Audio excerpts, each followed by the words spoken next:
It is showtime, and welcome back to another BRAP rant. Let's kick off this rant officially on this Friday afternoon.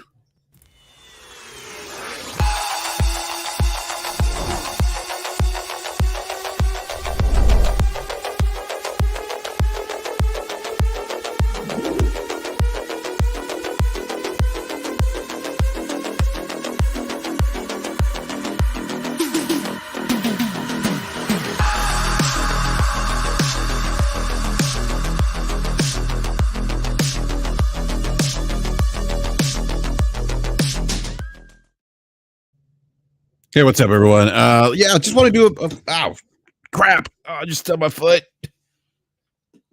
Oh my goodness, sorry about that.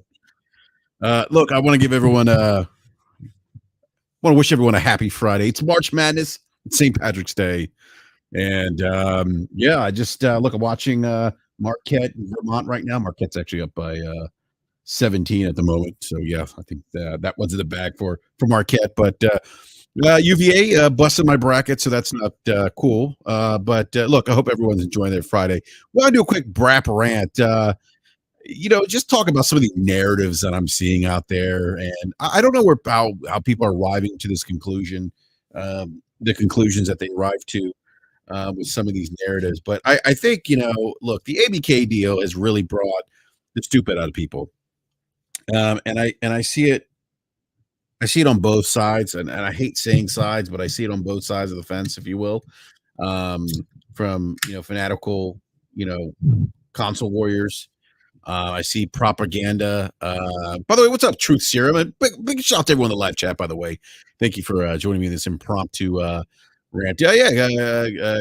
Kim Wright says, man, all these people on Twitter are out of their minds. They really are. Look, I'm not even hiding it anymore. I'm not being polite. I don't care. If you say something stupid, I'm just going to call you stupid. And I know that's not. I've had some people tell me, "Oh, BRAP, you got to be nice to people." No, I'm not. I'm not doing that anymore. I've been on Twitter for 13. No, I've been on Twitter for 10 years. And give me a sec here. Pour myself a beverage. I've been on Twitter for 10 years, and I'm not being nice about it anymore. I'm just not. It's look. We don't all have to be friends. And I'm just tired of the propaganda. I'm tired of the misinformation, disinformation. Just tired of it. Like it's really, for me, it's unfortunate that it's that kind of behavior is infected gaming, and it's from people who are out there.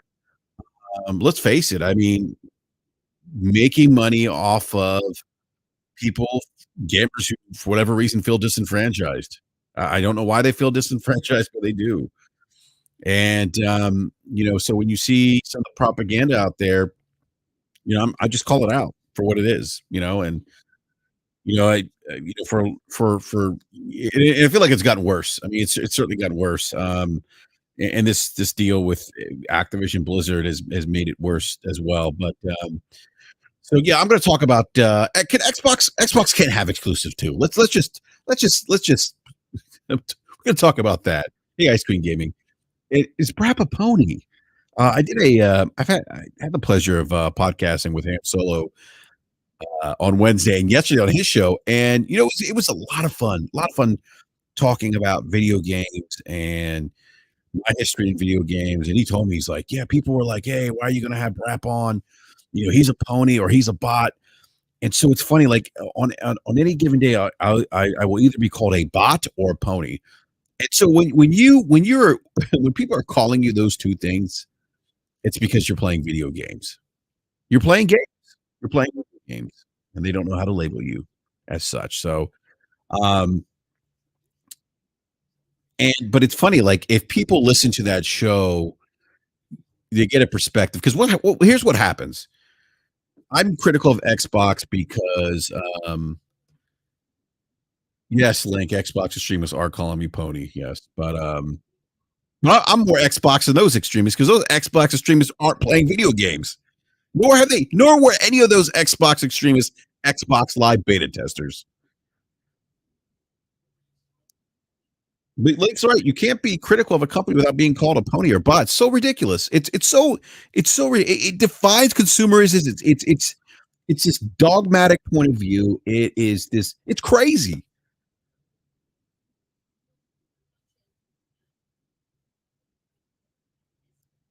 It's crazy. But one thing I want to say quickly is that it is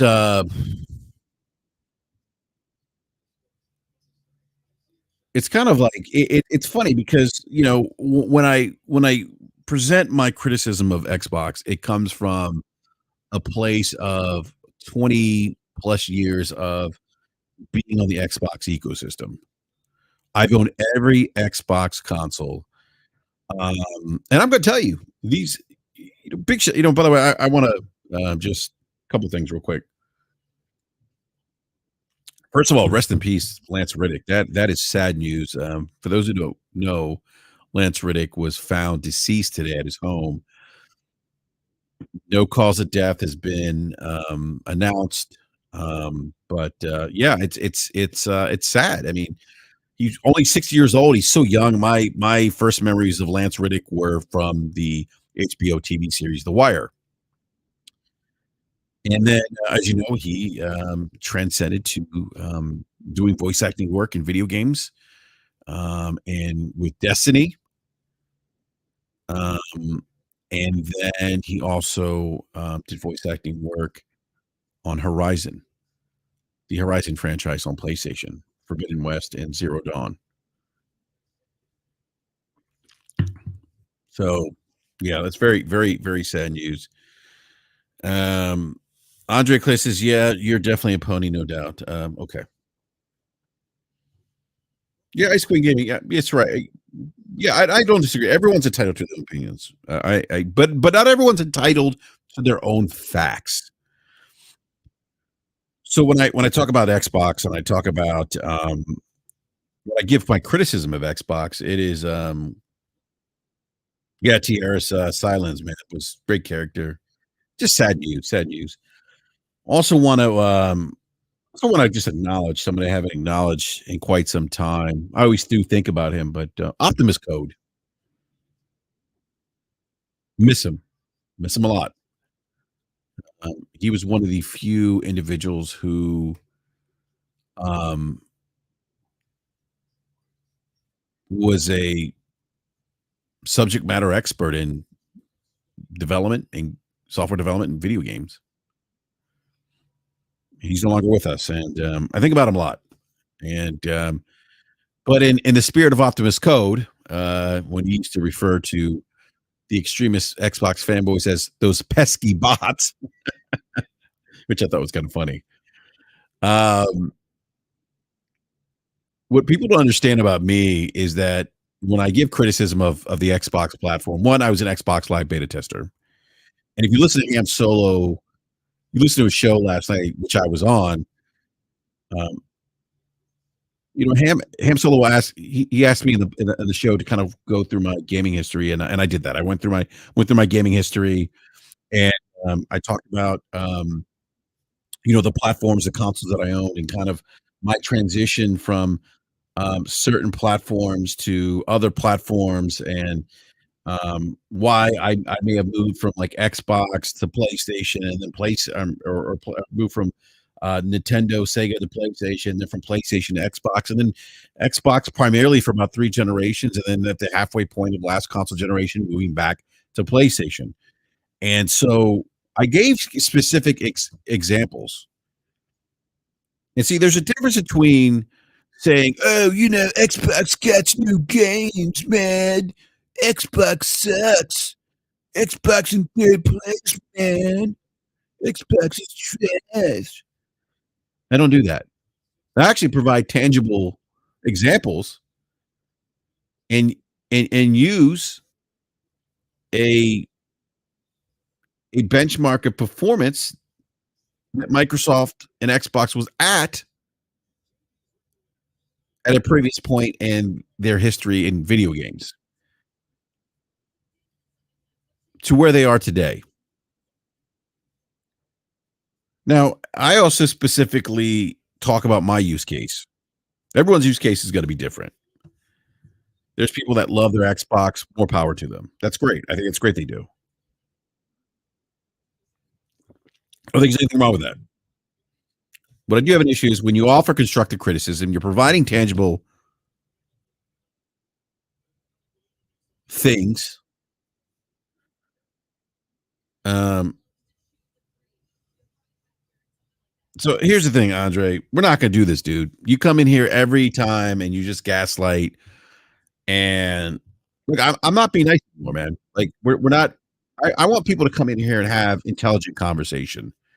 If you want to gaslight and act like a child, there are plenty other podcasts out there, sir, that you can go to and do that. Like that, this whole you do and you're capping and blah blah blah, and we're not doing that here. I'm not like you all think I'm playing. I'm not playing anymore. I'm not. I want to have a different conversation, and maybe you don't have the ability to have that conversation. And if you do, by all means, stick around. But I'm not trying to have this fourth, fifth grade level conversation in the chat. I don't want that. Yes, Fusion 64. If you are correct, I was an Xbox Live beta tester. Like Andre, if you want to have an adult conversation, you want to talk about your gaming experiences without having to put down another platform, by all means, have that.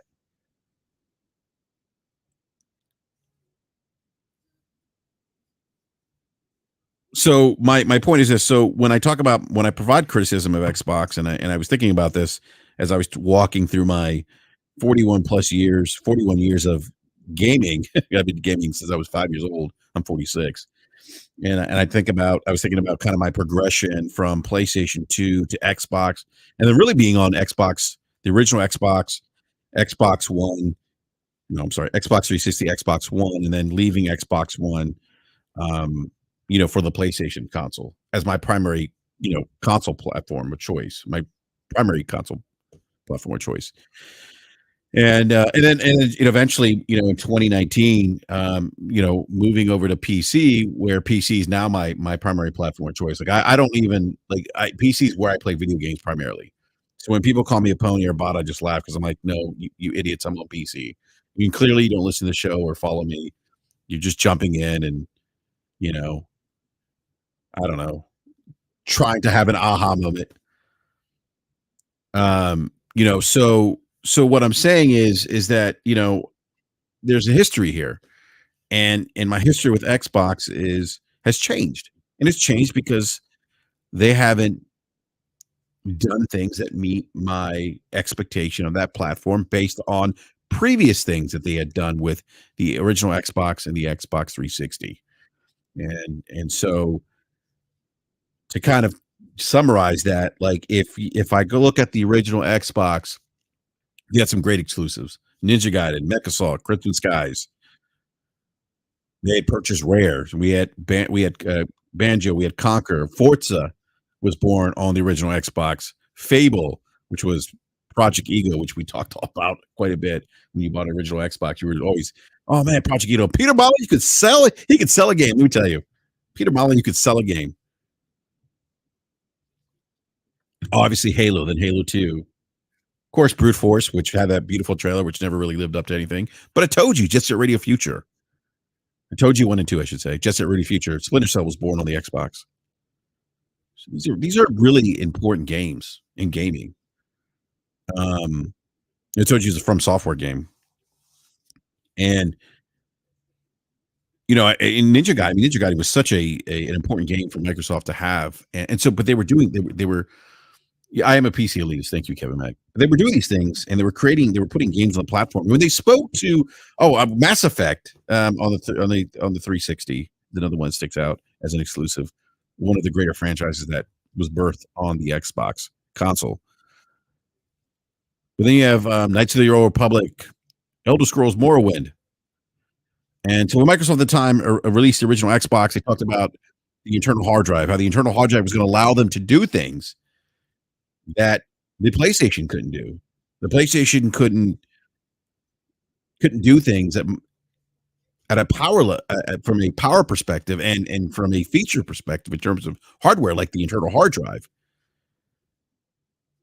And this was going to allow software developers to create newer experience and do things that haven't been done before. And sure enough, the I said this on Ham Solo's podcast yesterday. I said when Microsoft talked about hardware features of the original Xbox, they backed that up by delivering software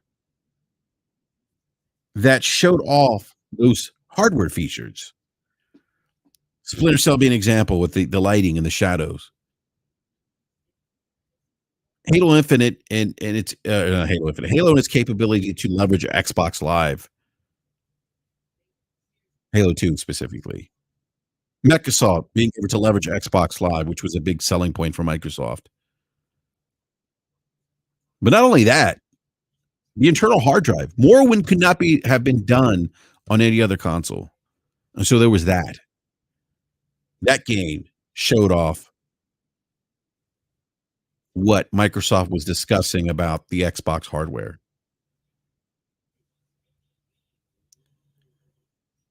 And they had examples of software showing off what the hardware can do in the 360 generation. A little bit in the Xbox One generation with Kinect and things like that, but here we are with the Series X, a $500 console that Microsoft has touted as a machine that eats monsters for breakfast, 12 teraflops, most powerful console in the world. And I haven't seen them deliver software that speaks to that. And I say that based on previous behavior, previous examples of when Microsoft talked about their hardware, they backed that up with their software. So I hope that gives some people some insight, and that's only one of my criticisms, some insight into how I'm arriving to some of these points of criticism of Microsoft, and that it's based on my use case, my experience over 20 years with the Xbox platform. And that's it.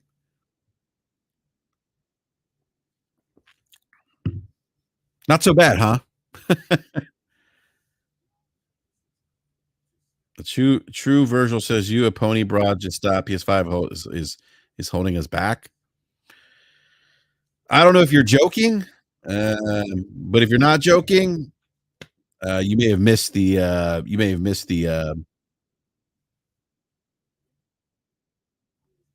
miss what I said. Maybe True Virgil's joking. I don't know. Who knows? Oh, he's joking. Okay, I thought you might be joking, but okay. But nonetheless, like True Virgil, look at the PlayStation. Look at what they talked about, things like haptic feedback.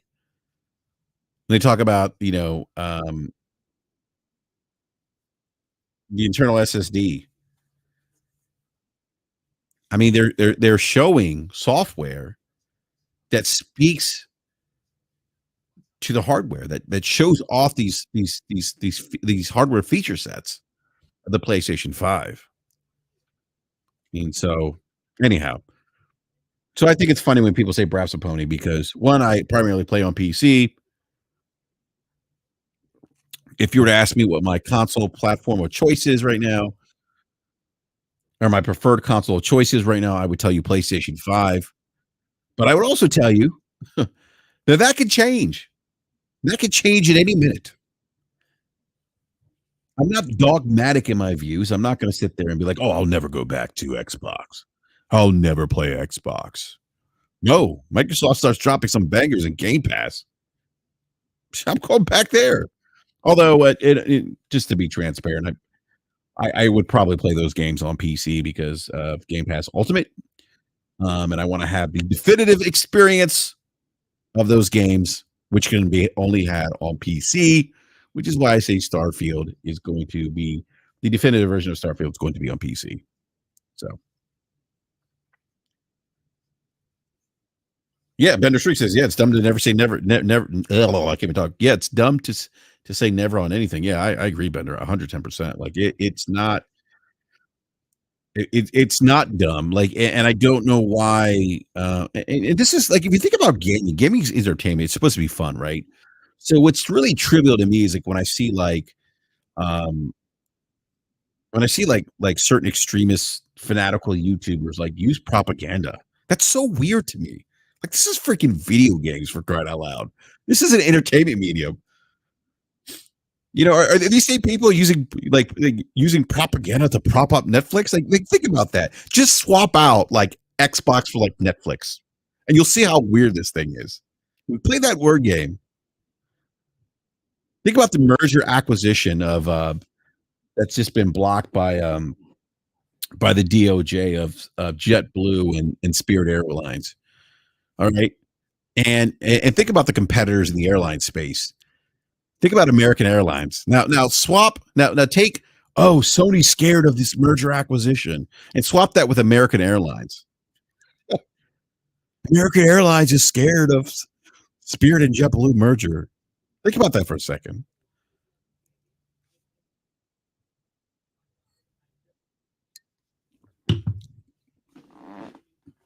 All right, I got to change the channel here. I got the NCAA tournament on, and looks like the Marquette game is done. By the way, anyone doing the brackets?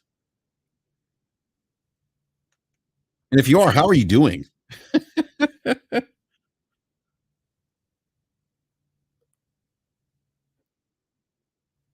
Hey, T. Harris, easy there, man. Isn't that part of the charm with Bethesda games that they're buggy? All right, I'm trying to find the NCAA. Here we go. Put on the NCAA tournament. So I got that playing in the background. I'm doing this BRAP rant. So yeah, just the propaganda stuff is just it's crazy. It's crazy, and it's funny. Like when I talk about the merger acquisition of Activision Bethesda, ABK and Microsoft. Oh, hold on a sec. I thought I had the wrong channel. I thought I had TLC on, TNT's on. So when I talk about the acquisition, I usually talk about it from a just a like if you want to like I may opine on certain aspects of the deal or I may comment on things that misconceptions people have of the regulatory process. Um, and again, Andre, again, dude. I mean, the topic is the conversation is about Xbox extremists. I'm not sure why you want to gaslight and insert whataboutisms. Like again, this is what I'm talking about, dude. Like you're not even stay on topic. Like this whole like it's like it's really childish. It's really childish. Oh my god, it's funny that Xbox is the only group that seems to have inner extremists according to you.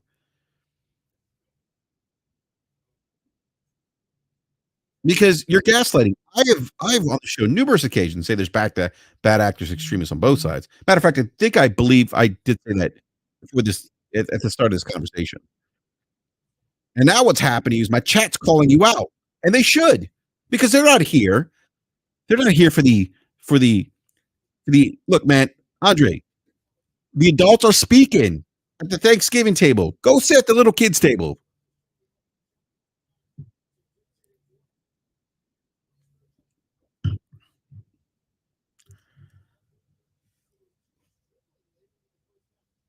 Ice Queen Gaming's already warned you, by the way. Thank you, Ice Queen. Um, what was I gonna say? This is the kind of shit that I'm talking about. It's so ridiculous. You have adult men acting like children. It is mind-boggling to me. And I'm not gonna be nice about it anymore.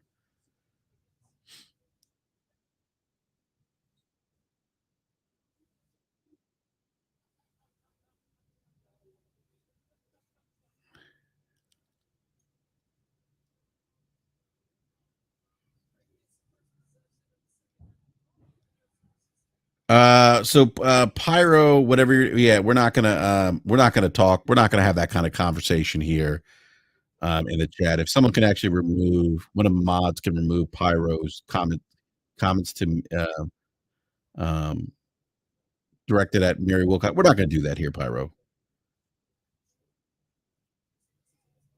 And I don't know what the conversation is, but we're not gonna be dropping f bombs or telling people in the chat to f off. That's not what we're doing here.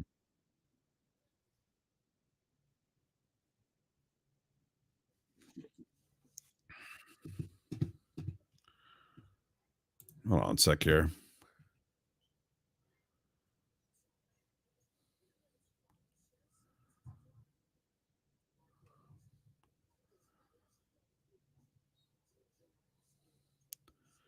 Mary Wilcox says, "Don't treat these people with kid gloves, Brap." No, I'm not doing it anymore. I'm done.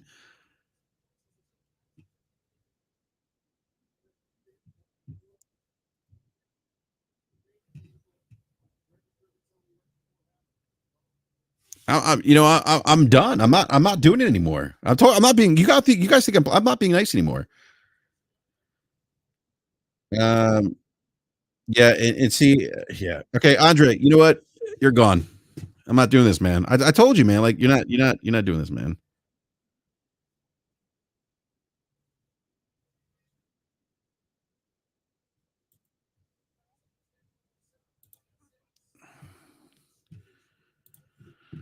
Um, Gabe Forte with the $5 super chat. Thank you, $5 super chat. Perhaps stop acting all sensitive. There's only one way you should be letting all these people trigger you. I get it, but you're giving people what they want.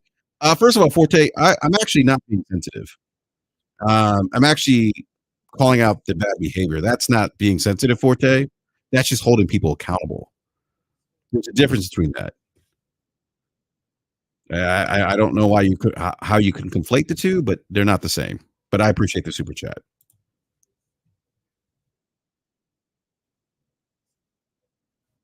Yeah, thank you. Mary Wilcox says, I gave him Forte. I wouldn't say he's giving them what they want. They choose to respond the way they do. And that's my point. And because of their response, the way they respond, I am holding them accountable.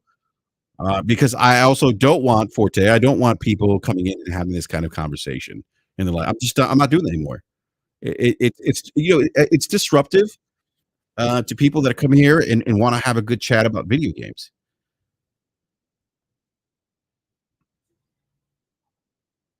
So it has nothing to do with sensitivity, Forte, as much as it has to do with accountability and and setting a certain expectation for adults within the chat. That's what it is.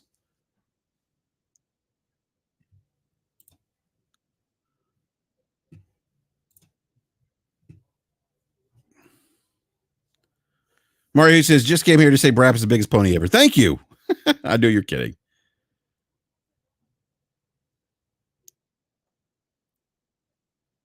No, actually, Forte, I'm not. This has nothing with being sensitive, man. This actually, um, no, it's about accountability.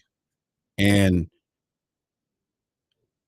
like they're not taking over, but I'm also setting an expectation, and there's nothing wrong setting expectations. I mean, that's part of being an adult, Forte. There's nothing to do with being sensitive. I'm not even sure like how that actually makes any sense. But yeah, I mean, that's just not. We're not. I'm not doing that anymore. You know, I've let a lot of that slide in the past, and I'm just not doing it. It's yeah. I think as a content creator, you have you have the the absolute right to set expectations, especially if you're trying to foster a different conversation. And there's plenty other, Forte, there's plenty of other you know s- you know podcasts where people can go and cut up like that and act like little man babies, but that's not going to be here.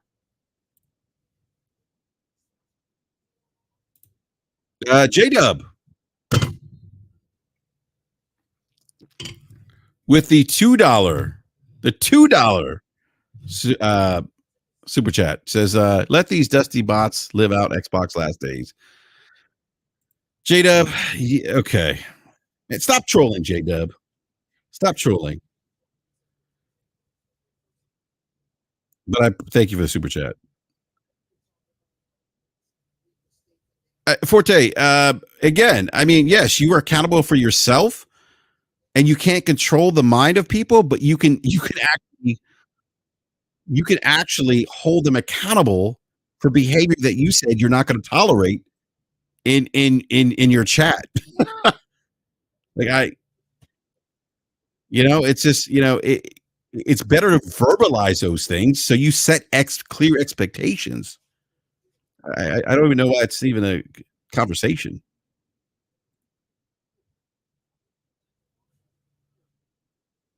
J-Dub's gonna get people angry now. Look, guys, J-Dub is trolling, by the way.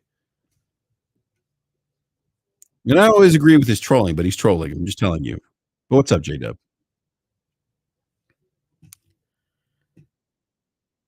All right. So I do want to I do want to talk about this other topic here. Well, that's fair. That's fair, Forte. If that's how you choose to handle your show, by all means, man. That's your right, man. It's your platform. There's nothing wrong with that.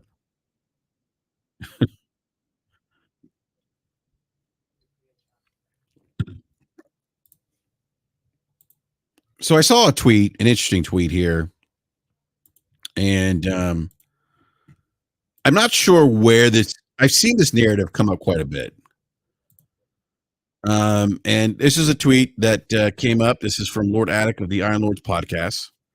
And I don't. So I don't understand this narrative. Number one, and I think that it's been spun out of probably a lack of understanding of one the economies of scale here between buying a publisher and buying timed exclusive content, or buying individual studios, or buying a publisher at the size of Activision Blizzard. And so this tweet is Xbox is legit the only company that gotta explain and justify exclusives in the industry.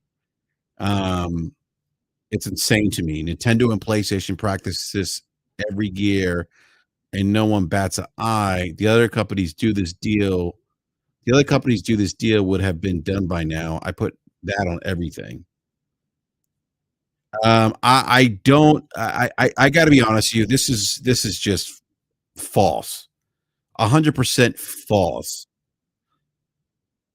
You can't skate by the economies of scale of the Activision Blizzard King deal. You also can't skate by the fact that Microsoft, post launch of the Xbox One, has already acquired studios, individual studios, for the purpose of making exclusive games. No one batted an eye at those acquisitions. You also are skating by the fact that, I say you, I mean Attic in this case, skating by the fact that, look, the last acquisition of a publisher that Microsoft had was ZeniMax Bethesda.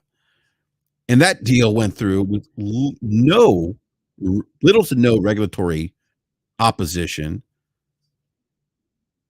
or any opposition from Sony. So what does that tell you? Well, let's look at the two deals here.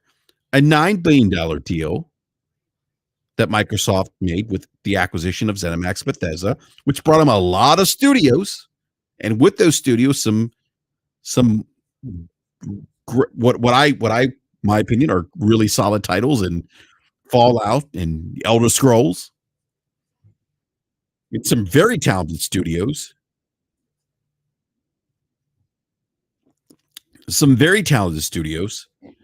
and Arcane, and Machine Games, and id. I mean, they got some talented studios, and good for Microsoft for buying those studios. They have every right to try to compete, and to try to compete in ways that will help them, meet whatever first party, whatever software development pipeline they're, or whatever goals they're trying to achieve in terms of software delivery.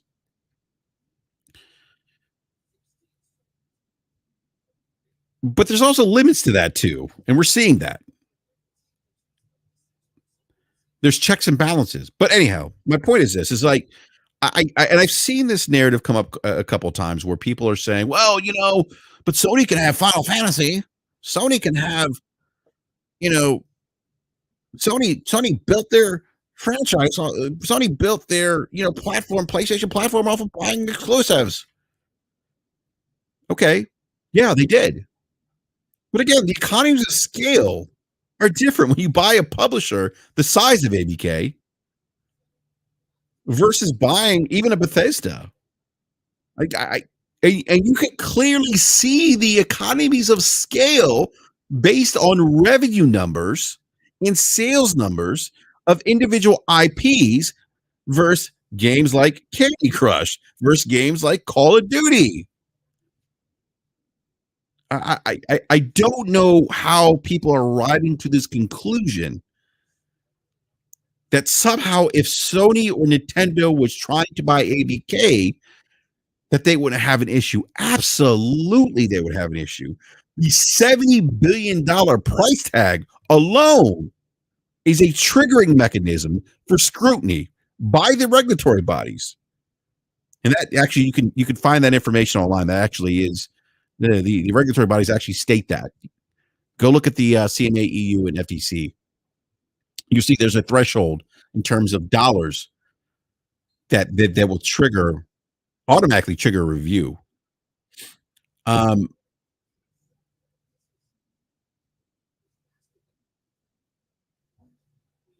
so that I just don't. This is a false narrative. Like what's being tweeted out here is 100% false, and people are running with it like it's gospel instead of like doing their research and taking the emotion out and trying to inject some logic, some critical thinking into this conversation.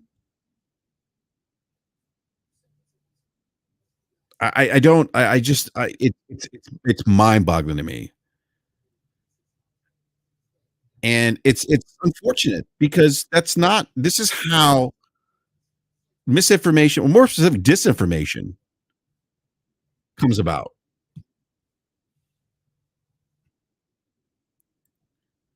Gaming Forte with $2 super chat says, "I still love you, bro. Did I forget a heart? No, Forte. It's always love, man. We don't have to agree, but we still mutually respect each other. You know, and that's what it's about. Like we don't always have to agree on stuff. I say we. I mean people in general. It's kind of a lost art form, if you ask me. Same one says people for some reason can't remove emotion from them stuff. And I gotta say, this is an emotionally charged tweet. It's not grounded in any rationale for the reasons I just mentioned. You look at Microsoft acquiring studios. That was okay. No one pushed back on that. Um,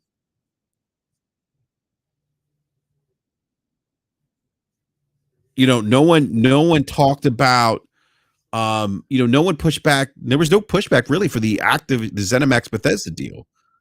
But again, the economies of scale are different here. Very different. And that's why you see the level of scrutiny. It has nothing to do with that it's Xbox and Xbox, has to justify exclusives. They're making a $7 billion acquisition of one of the largest publishers in gaming. That is going to raise a level of scrutiny. And as consumers, I don't understand as consumers how you would sit there and say, "Oh, this is bad." No, I mean, as consumers, if you look at mass consolidation in other industries, those consolidations really really haven't benefited consumers. You look at the entertainment industry. You look at the airline industry. You look at oil and gas. You look at mobile providers. You look at the ISP providers. And I'm not saying that we're at that point of mass consolidation or extreme mass consolidation in gaming, but this could certainly accelerate that process as publishers see Activision being acquired for big price tags, big dollars.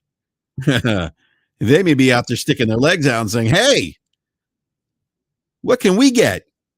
Who could acquire us so we can cash out?" Money. Capitalism. These companies only care about money. And that's the other thing. Like, let's stop pretending that these companies actually care about us. They don't. They don't care about us. They don't care about us at all. They care about our money, our wallets. And Nate says, then you end up with situations where I'm with ISPs. That's my point.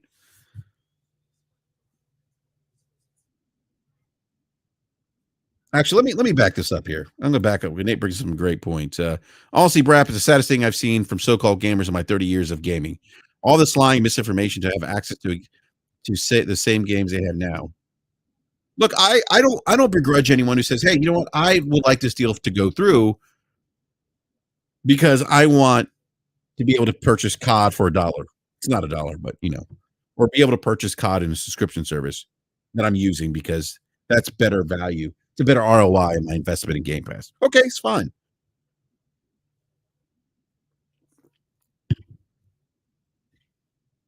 But when I see people pushing propaganda like, "Oh, Sony's scared, dude. All the businesses back this deal. Most of the regulatory agencies." Come on. Just let the process play out, is what I say. And honestly, I think this deal probably goes through with a lot of concessions, but I don't fault the checks and balances that we had with the regulatory bodies isn't a bad thing. And to Nate's point, history shows if you do not stop mega corporations, they will stop themselves. They won't. We have tangible proof, historical proof that this is true. Nate brings up a great point.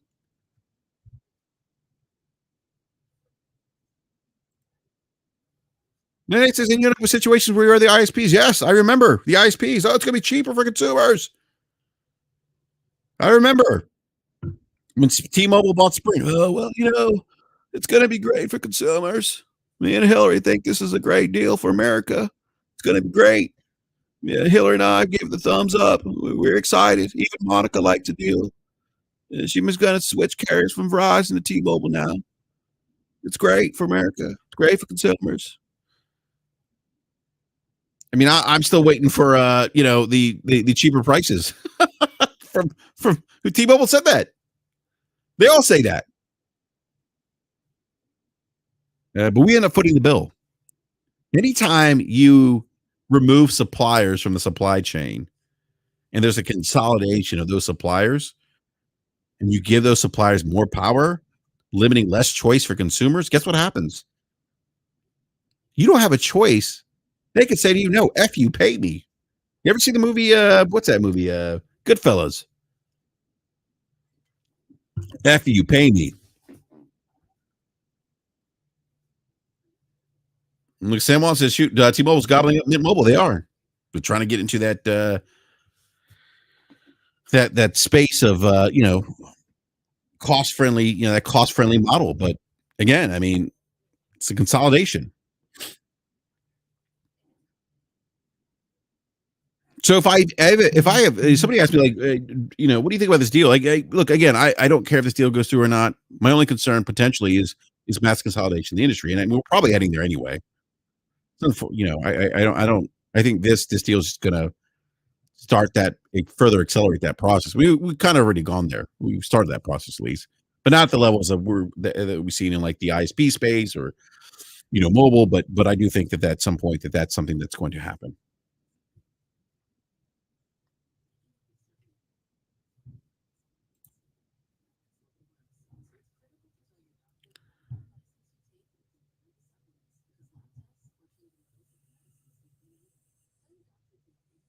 Tier says, "Brap, has your enjoyment of game talk surpassed game playing?"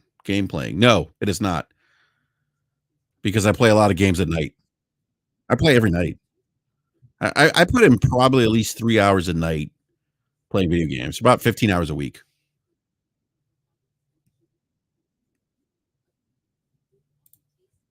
J-Dub says, J-Dub with the $2 super chat says, mergers don't go through, they're gonna store the capital. J-Dub, let's hope that doesn't happen. But you're gonna have some very unhappy people. It's gonna be really cringe. It's gonna be very cringe if this deal doesn't go through the kind of responses that you're gonna see.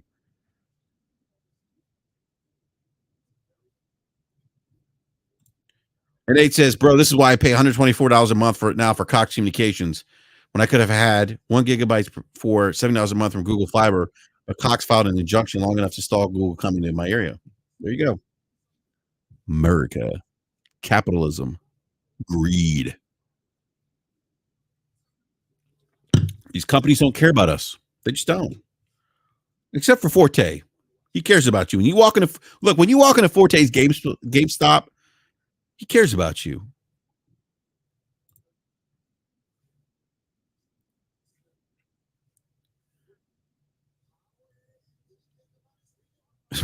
Bender says, "I'm here because my wife took my PlayStation 5." This is funny. "I'm here because my wife took my PlayStation 5 to play Hogwarts." That's fun. That is funny. You know what's interesting, Bender, is that I have colleagues, work colleagues, and I've heard similar stories from them where they are and they're younger than me, so they kind of fit into that Harry Potter. I look, I never really got into Harry Potter. I was in my 20s when Harry Potter was this phenomenon that just not it really didn't resonate with me. But they are people that I work with that are a little bit younger than me that would fall into that what I would call that Harry Potter demographic. They were probably like, early teens, stuff like that when Harry Potter came out, or a little bit younger, and like I know they've gone out and bought PlayStation 5s for this one game, or in your case, like Bender Strings, like I know I have a colleague who's like, yeah, my wife took her my PS5 because she loves Harry Potter Hogwarts. She doesn't play video games, but she wants to play Hogwarts Legacy. I mean, Hogwarts Legacy is going to be huge. I mean, it's already like again, I'd have to go back and look at some of the numbers, but I know in the UK, Chris String of GameIndustry.biz put out some information out there, basically saying that they the Harry Potter franchise or Hogwarts Legacy is kind of is outsold. Oh, come on, Mario Heat. Oh man, come on. They're gonna storm the Capitol dressed in onesies. You know what, man? God, I hate to say it, probably would happen. Where I'm not that they would storm the Capitol, but that they would show up somewhere protesting in onesies.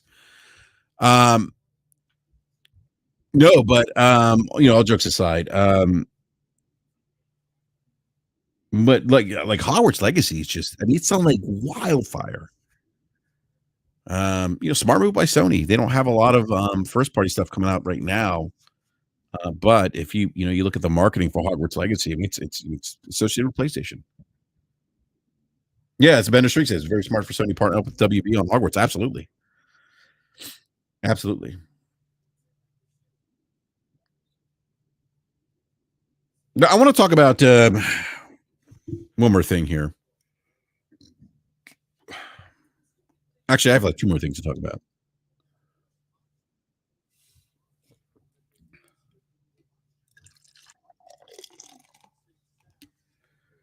Actually, guys, speaking of well, let me get to this one piece real quick. I gotta find something here real quick. Let's see if I can find this tweet. This is a By the way, The Legend of Heroes Trails of Cold Steel 4 is $29.99 on Nintendo's eShop. If anyone likes that game. Actually, Trails of Steel is actually pretty good. All right, give me a sec here. Give me a sec here. Give me a sec here. I gotta. All right, here we go.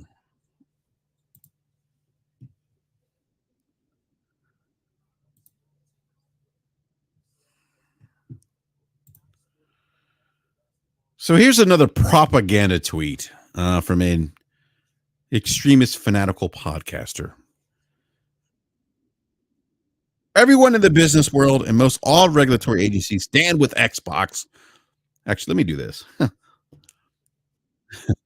Everyone in the business world and most all regulatory agencies stand with Xbox and against PlayStation. Consumers and competitions will win. Be excited. I gotta be honest with you. This is the biggest load of bullshit I've ever read in my life. This is propaganda. This is like if you were to look up the definition of propaganda, it would be this. The fact that this person said this.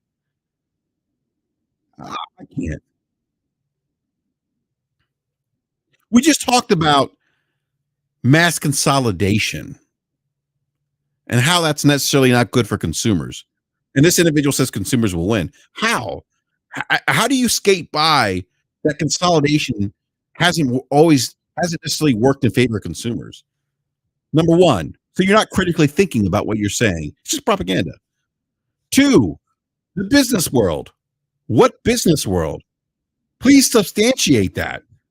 You say everyone, that's hyperbole, because not everyone in the business world has said that this deal is going through. People have spoken out against this deal. I say people in the game industry, people in the game industry have also spoken in favor of this deal. So no, not everyone in the business world. That is such a vague. This is very Trump-esque, by the way. In most all regulatory agencies stand with Xbox. Look, here's the bottom line with the regulatory agencies. The ones that really matter, to be frank, that carry the most weight, the FTC, CMA, and the EU. If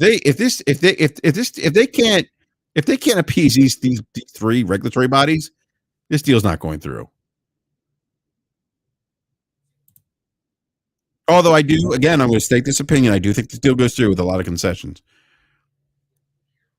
But to use the other regulatory agencies as some kind of proof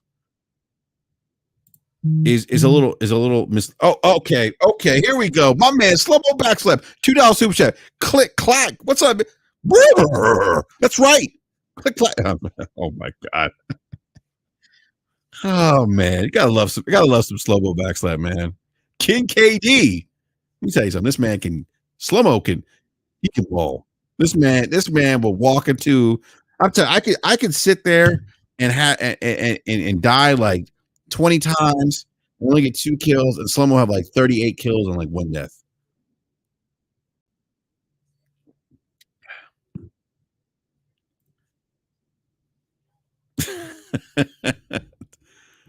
Pew pew. What about these other regulatory agencies?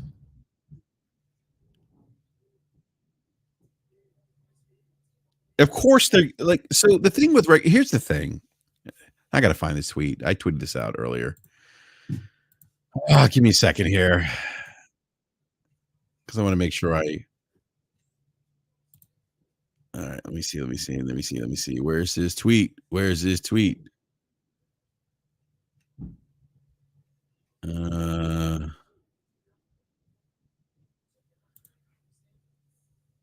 All right. So here's the thing with. Here's the thing.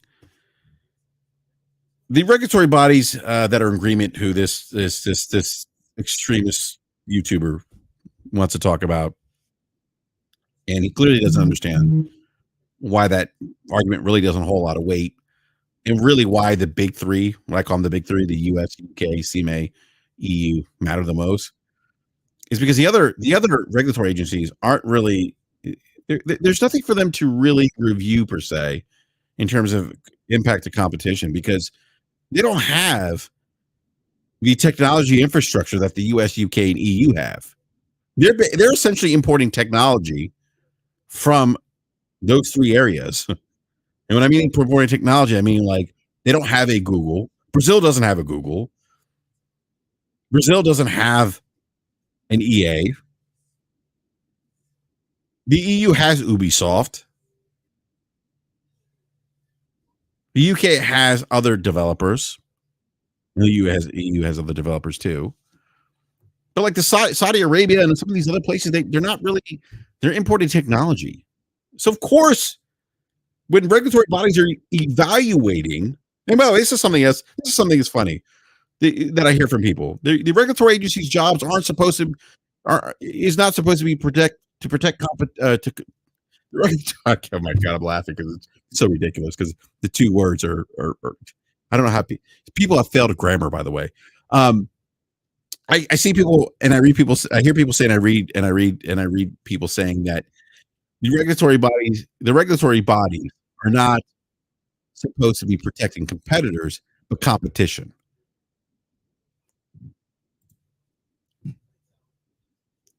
The regulatory body's jobs is to not protect competitors, but to promote or protect competition.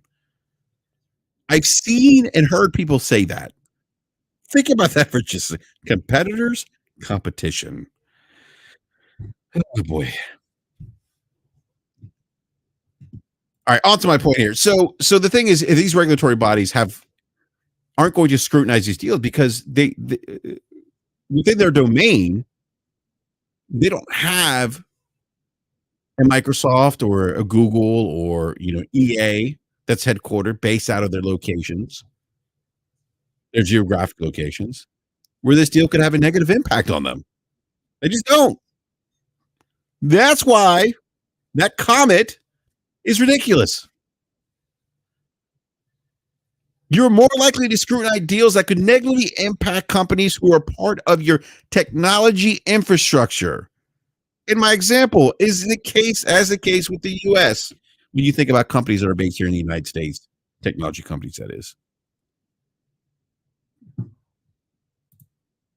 The amount of propaganda and disinformation out of this deal it's unfortunate because it's like this is video games.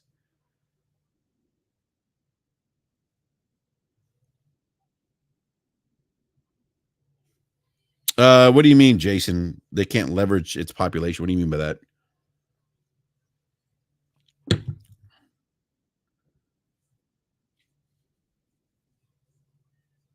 Um, no, but this is my point. Like this whole thing has been really spun out of control. And it's really been it's just unfortunate. I never thought that I would see like the kind of like behavior that we see in politics. I don't. Okay, so you gonna have to? What is Brazil having over 100 million people have to do with their regulatory agency? Jason. Yeah, Newtonian says, "Well, Warrior was right. We are grown ass men arguing over toys. Yeah, they are. And not only that, we are spitting disinformation and propaganda off of toys. Think about that for a second. Let's frame it like that. That's probably the best way to frame it, Newtonian. People are spinning and presenting propaganda based off of toys. Toys.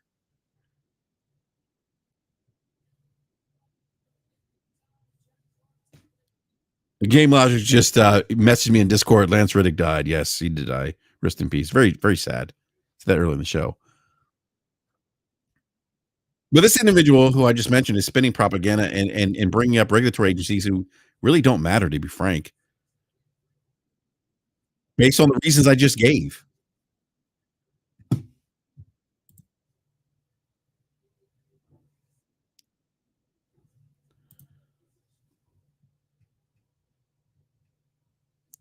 But it's all meant to it's all meant, unfortunately, to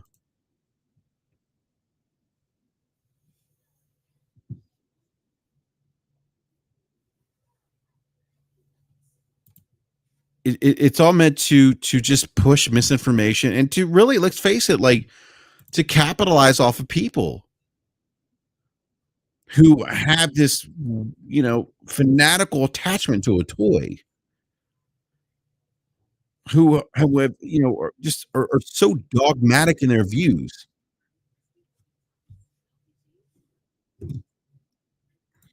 Carlos Crespin with the $5 super chat says, "I blame the Xbox Ambassador program for turning people to walking billboards." I haven't seen that from the ambassador program, but I don't really know anyone who's part of that program. I can't. But thank you for the super chat. I mean, maybe I don't know. Maybe that's happening.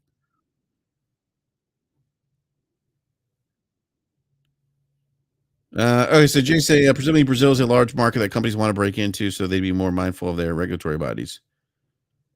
No, I, no, they wouldn't, because the point of the regulatory bodies is, Jason, is to protect competitors' competition.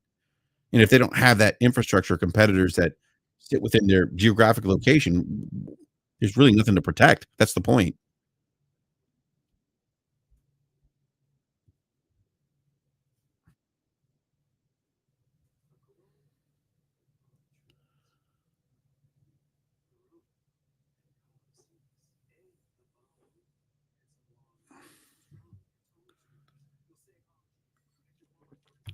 I just, and it's unfortunate too because instead of like doing a lot of research and actually, and I've read through the regulatory documents, and it's a pain in the I can understand somebody not wanting to read those documents. It's a pain in the ass. Um, and I've talked to some attorneys who specialize in M&A. I have some friends at work for some of the larger law firms here in Washington D.C. Um, but it's a bit complex, and a lot of the people that are you know talking about this don't have the expertise per se to formulate a really an informed thought on this, and that's the unfortunate part. Look, it's fair if you sit there and say, "Look, I would like," again, I mentioned this earlier. I would like this deal to go through because it's going to benefit me because I'm a Game Pass subscriber and I like Call of Duty. Okay, whatever, fine. The problem is that it's the opinions have been very emotionally driven. It's been more of a, well, Jim Ryan's scared. Microsoft's lying. Sony's lying. No, these Microsoft and Sony are behaving as big corporations do, protecting their interest, protecting the interests of their shareholders, because they have a fiduciary legal responsibility to protect the interests of their shareholders. And that's it. Neither one of them is wrong in this process. They're doing what they need to do to either block this deal or make this deal go through. And that's it. That's it. And it's up to the regulatory agencies to determine whether or not these whatever remedies or things that they're saying have any real impact on competition, net today or in the future, or impact consumers negatively. And that's it.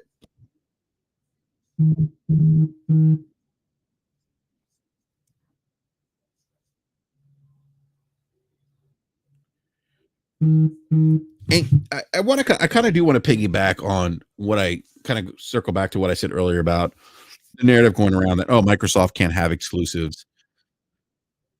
Sony, Nintendo, or more specifically Sony, made their, made their, look, I no one, and I think everyone in this chat would agree with me. No one here is saying that that that Sony wasn't shrewd in its conduct and how they conducted business, become the dominant player in the console space. Like that's I'm willing to bet most people in this live chat would agree with me. Absolutely, they were. Just like Microsoft didn't become a trade down company by being nice. They were shrewd. They were shrewd. Look up Microsoft's Wikipedia page if you don't believe me. You see some of the, they had a culture of, what, take over, put them out of business, squash the competition. That's what landed him in trouble with the DOJ. But but to go back to the point about, oh, well, it's okay for Sony to have exclusives and but not Microsoft. This is where the propaganda kicks in because there's been a lot of propaganda, a lot of spin about, oh, well, Sony can have exclusives. Why can't we? No one has said that. But you know what's interesting? The question should be asked: why does Microsoft need to be buying publishers for exclusives when they've been in gaming for 20 something years, 6 years less than Sony? And so what's happening is people are deflecting blame on Sony and not asking Microsoft that question or holding Microsoft's feet to the fire. How did Microsoft get into the position they are today where they need to acquire a 7 billion you need to make a $70 billion acquisition of a publisher to compete? Think about that for a second. Instead, it's let's blame Sony.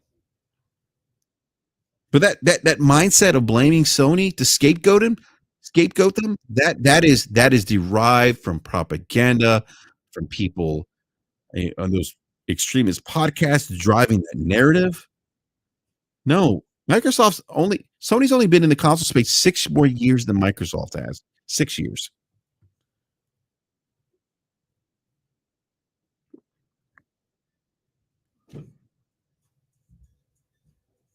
So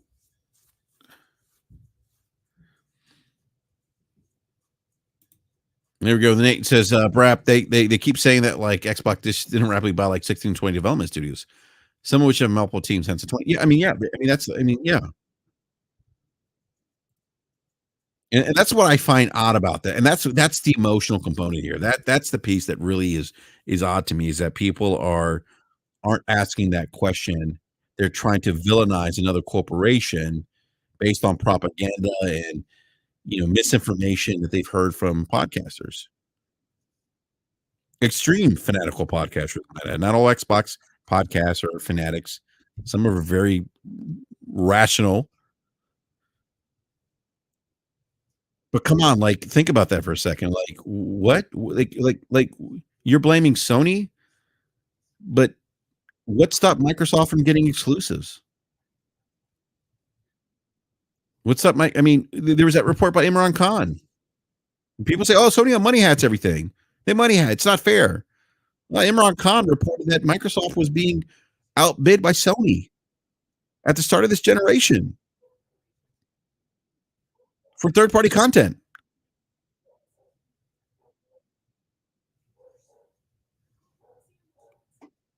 So instead, and this is where I say fanboyism is anti-consumer because instead of holding the company that you're championing for not delivering on certain things like exclusives,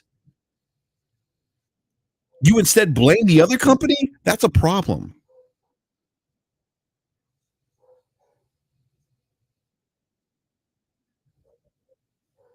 That's a problem. So it's just an interesting observation I've seen recently.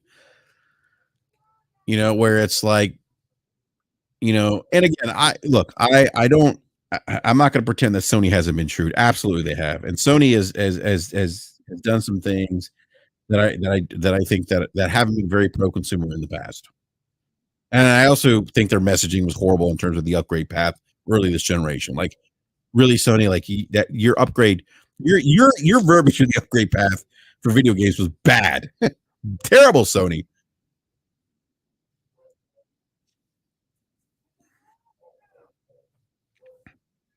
But again, think about this for a second. You're villainizing a company for having exclusives, but you're not asking the company who is lacking exclusives, why haven't you brought exclusives to the platform? Why do you have to make these deals to bring exclusives? How did you put yourself in this position?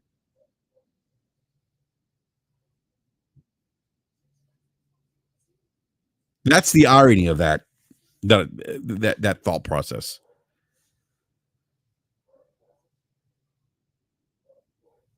Jez, Olive Garden, sir.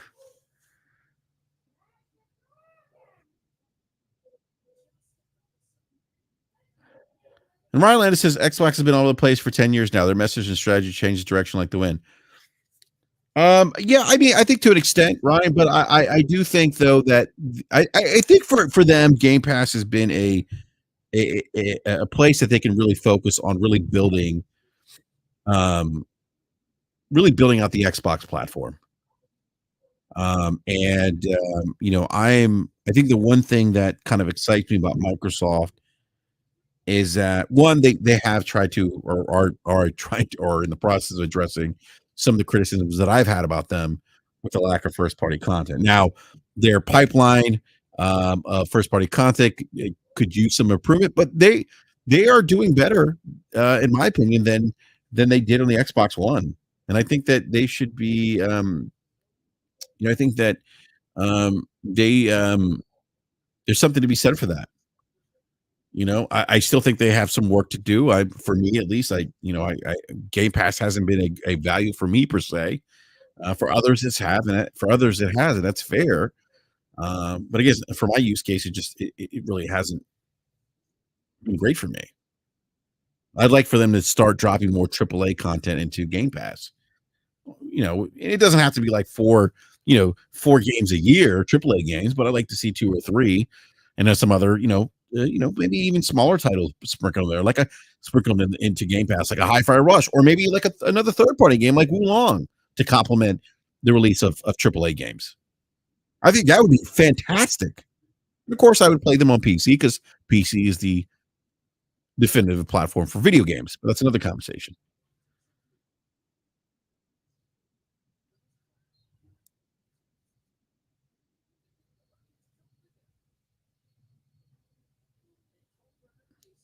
I'll say this, just kind of a parting thought here before I wrap up the show. Let's just let the regulatory bodies make whatever decision they're going to make. Let that process go through, and that's it. Let's also focus on like 2023 has been amazing for video games. I don't know if everyone in the live chat's been seeing the reviews for um, Resident Evil remake. Woo, looks good. Looks good. Although my man Slow Backslap's not interested in that game. I don't know if Slow's still around, if he's still in the chat. But look at that game. I mean, that Wolong. Oh god, Team Ninja. It's funny. I still need to play that game.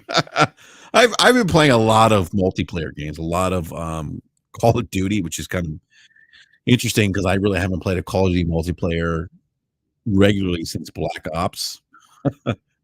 I played Warzone. Warzone came out, and that brought me back to the Call of Duty franchise. But outside of just like traditional multiplayer, like it's been Black Ops. Yeah, I gotta try a DMZ RP gaming. I definitely need to try that out. But so many great games in 2023 right now. New Fire Emblem came out. My man, right? See, this is what I'm talking about. Slow mo. Potato Station 5 and Xbox Sluggish X still struggling to give game 60 FPS its gen. Thank you, sir. This is why we game on PC.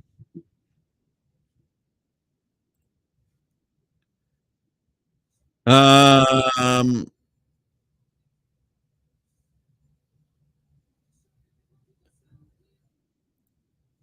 Someone says y'all can keep the RE4 remake. I'm trying my best not to pre-order Diablo 4 though. Hey, Slow-mo.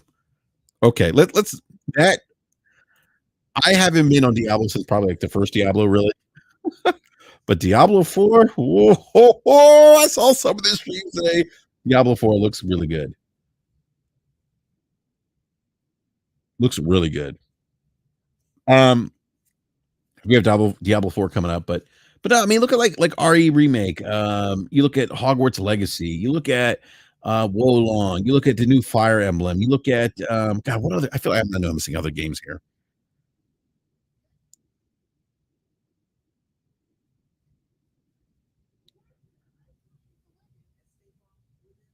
The launch of PSVR 2. I mean, like 2023 is just like it is kicked off with a bang.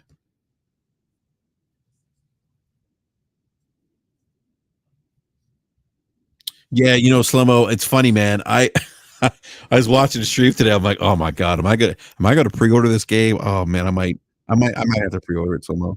I might have to. Uh, and it's cross progression and cross play too, right?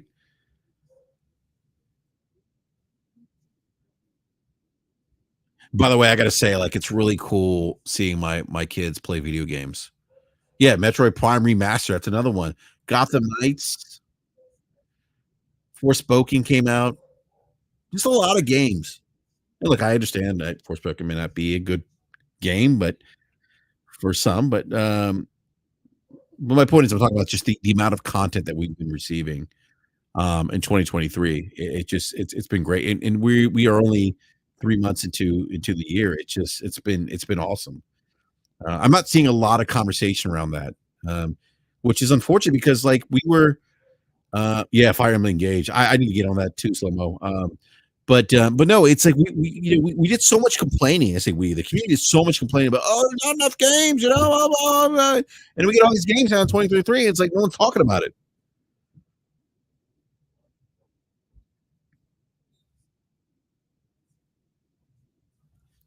But yeah, slow mo. I don't know, man.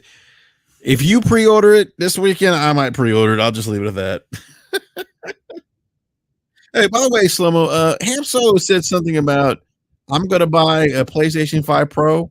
He said, Slomo said you're gonna buy a PS5 Pro. Lies, Slomo, lies.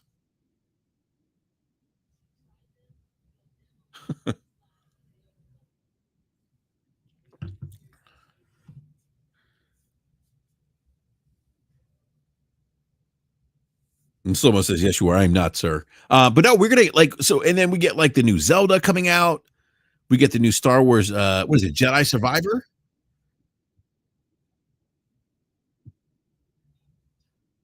I can help myself, Slomo. I haven't purchased PSVR 2. Yeah, Jedi Survivor comes out like in April, and I'm already seeing I'm seeing commercials for that already. They had commercials running for March Madness. You know, Slomo, you're probably right. I'll probably get a PlayStation 5 Pro, man.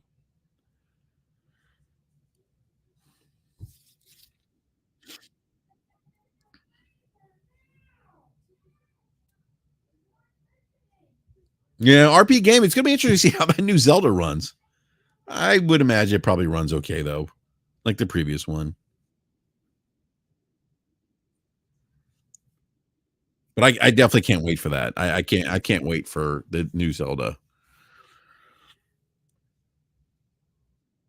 And then later on the year, Starfield. Starfield's still my most anticipated game of 2023. Like I am so hyped for Starfield.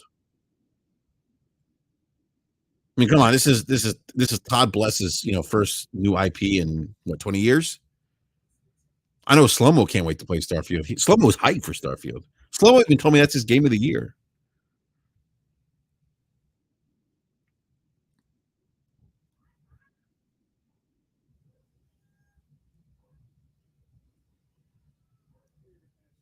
But yeah, Starfield. I mean, Starfield is. I can't wait. Starfield cannot come soon enough for me. I can't wait. I cannot wait. The lies. Kevin Max says PC elites always need the newest technology. Hey, guilty as charged. No man, Skyrim. Oh, come on, Bender. Hey, I tell you what, man, I'll take a no in Skyrim. I'm not mad at that. That Starfield looks good.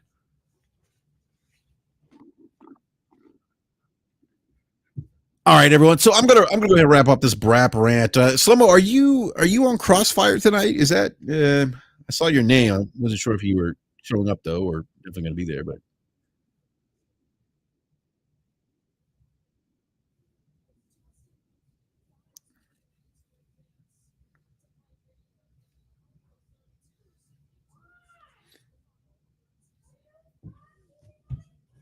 I guess Slomo's not responding.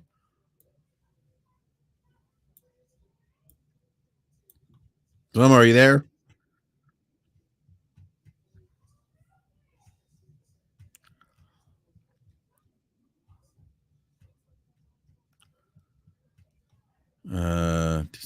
Hold on. I think I'm having some issues looking at my chat here. Hold on a sec.